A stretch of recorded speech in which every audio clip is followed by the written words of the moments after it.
நாதஸ்வரம்.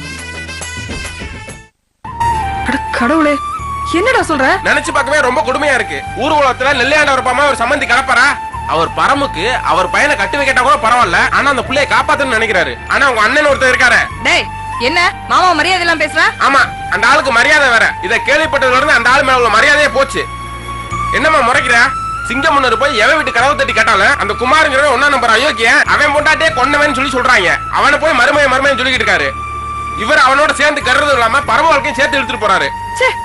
ஏன் இவர் இப்படி புத்தி கட்ட அலையறாரோ? எது இதுக்கு பேரு புத்தி கட்ட அலையறதா? புத்தி இருந்தா தானே கட்டுறதுக்கு. வன்மம் டி வன்மம். அந்த ஆளை ஆட்டி படைக்குது. என்ன சம்பந்தம்? அந்த நெல்லி ஆண்டவருக்கு மேஜரா எந்த காயமும் இல்லையே. ஐசியூல தான் வச்சிருக்காங்க. தலையிலயும் கையிலயும் ரொம்ப அடி, பெரிய கட்டெல்லாம் போட்டு வச்சிருக்காங்க. ஆனா இப்ப கொஞ்சம் பரவாயில்லப்பா. பாத்தியா, அவன் சொன்னதுல என்ன தப்பு இருக்கு? இந்த மாதிரி சம்பந்தி கிடைக்கிறதுக்கு கொடுத்து வச்சிருக்கணும். மகா விஷயத்துல நான் பண்ணாத அட்டுழியுமா? அந்த ஆலையை தூக்கி உள்ள வச்சேன். அப்ப கூட எம்எல்ஏ அந்த கோவத்தை விட காம கல்யாணம் நடக்கணுமே நினைச்சவரடி அவரு. இப்ப கூட இந்த நிலைமையில ஆஸ்பத்திரியில இருந்துகிட்டு பரமோட வாழ்க்கை கெட்டு போயிடக்கூடாதுன்னு நினைக்கிறாரு. இவ்வளவுக்கும் பாண்டி சாவுல என்ன பார்த்தப்ப கூட நீதானே என்ன தப்பா ஒரு பார்வை கூட என்ன பார்க்கல. இத்தனைக்கு அந்த மயில முறுக்கிட்டு தானே இருந்தாரு. உறவுன்னா இப்படி இருக்கணும். இப்ப என்னங்க பண்றது? சம்பந்தம் சொல்றத பார்த்தா அந்த வீட்டை நினைச்சா ரொம்ப பயமா இருக்கு. புஷ்பா, இந்த விஷயத்தை பொறுத்த வரைக்கும் உங்க அண்ணன் மயிலுகிட்ட நீதான் போய் பேசணும். அவரு பேசுறதையே மனசுல நம்ம நினைச்சிட்டு இருந்தோம்னா நம்ம எல்லார் கண்ணு முன்னாடியும் பரமனுடைய வாழ்க்கை வீணா போயிடும். உங்க அண்ணன் மயிலுகிட்ட எடுத்து சொல்றதுக்கு வேற ஆளே கிடையாது. நீ போனீன்னா பேசுறாரோ இல்லையோ, அட்லீஸ்ட் உள்ள வானாத கூப்பிடுவாரு. இதோ நம்ம மகா எடுத்துக்க. மகா விஷயத்துல நான் புரிஞ்சிக்காம நீ எடுத்து சொல்லாம இருந்திருந்தா இன்னைய வரைக்கும் அவங்களும் எனக்கு பகைதானே. இன்னும் சொல்ல போனா உங்க அண்ணன் மயில அளவுக்கு எனக்கு வன்மம் இருந்திருந்தா நமக்கு இருக்கிற வசதிக்கு உண்டு இல்லன்னு பண்ணிருப்பேன். நீதானே சொன்ன வேண்டாங்க, நீங்க பண்றது தப்பு, இழந்தது போதும்னு எடுத்து சொன்னதுனாலதான் புரிஞ்சுக்கிட்டு சம்பந்தின்னு போய் நின்ன.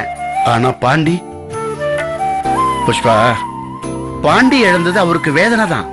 ஆனா அதே சமயத்துல மகாவோட வாழ்க்கை நமக்கும் வேதனை தானே. ரெண்டுக்கும் பெரிய வித்தியாசம் இல்லையே. கோபிய நீயும் நானும் குத்தம் சொன்ன அளவுக்கு உங்க அண்ணன் மயில அவனை குத்தம் சொல்றதுக்கு ஒண்ணுமே இல்லையே. சுத்தி வளைச்சு பார்த்தா கோபி நல்லவன், வெள்ளந்தி. ஏன் அவனுக்குன்னு ஒரு விருப்பம், அவனுக்குன்னு ஒரு ஆசை இருக்க கூடாதா? வாழ்க்கையை தான் அமைச்சிக்க கூடாதா? சொல்லு. என்ன எல்லாருக்கும் செஞ்சு பழகினவன் இதையும் நமக்கு செய்வான்னு எதிர்பார்த்தோம். அதுவும் இவன் அந்த பொண்ணை தேடி போனானா? அவளாதானே இவனை தேடி வந்தா. அது வாழ்க்கையை தொலைச்சு நின்ன பொண்ணு, அவளுக்கு வாழ்க்கை கொடுத்தான். இது தப்பா? இந்த விஷயத்துக்கு உண்மையை சொல்ல போனா சொந்த பந்தமே கூடி நின்று அவனை வாழ்த்தி இருக்கணும். அதுக்கு பதிலா வெரைட்டில விட்டோம். எதுக்குமே முகத்தை சுருக்கலையே.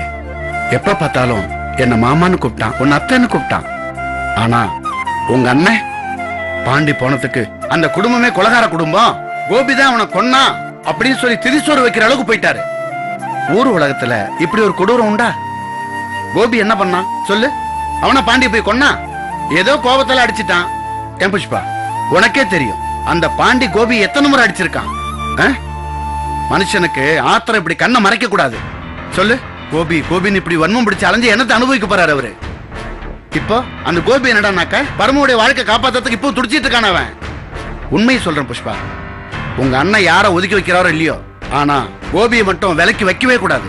புஷ்பா, நேரா போ. அங்க போய் கோபியை பத்தி உங்க அண்ணன்கிட்ட எடுத்து சொல்லு. பாண்டி போன துக்கத்துல எல்லாரையும் விரோதியா நினைக்காத, பரமோட வாழ்க்கையை காப்பாத்துன்னு கெஞ்சு. நீதான் பேசணும் புஷ்பா. பாரு, ஒருத்தனோட சாவு எத்தனை பேரை கெட்டவன் ஆக்கிடுச்சு பாத்தியா? ஆனா ஒண்ணு புஷ்பா, பாண்டியோட சாவுக்கு பெரிய மச்சான் சொக்குவுக்கும் கோபிக்கும் எந்த சம்பந்தமும் இல்லைன்னு புரிய வச்சிட்டீனாக்க பாதி பிரச்சனை முடிஞ்சிடும்.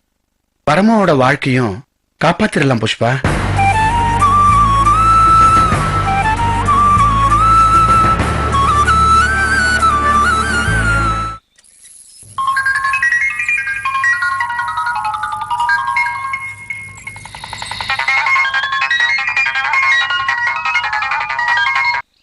மகா, அத்தா எப்படி இருக்கீங்க? நான் நல்லா இருக்கேன். நீ எப்படி இருக்க? இருக்கேன் தான். நீ எதுக்காக போன் பண்ண, என்ன சொல்றதுக்காக போன் பண்ண எனக்கு தெரியாது. ஆனா நீ போன் பண்ணது ரொம்ப சந்தோஷமா இருக்கு மகா.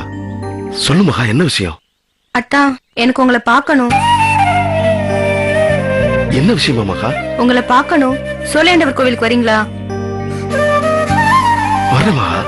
அத்தா, வரும்போது மலரையும் கூட்டிட்டு வரீங்களா? எனக்கு பார்க்கணும் போல இருக்கு. கண்டிப்பா கூட்டு வரேன்.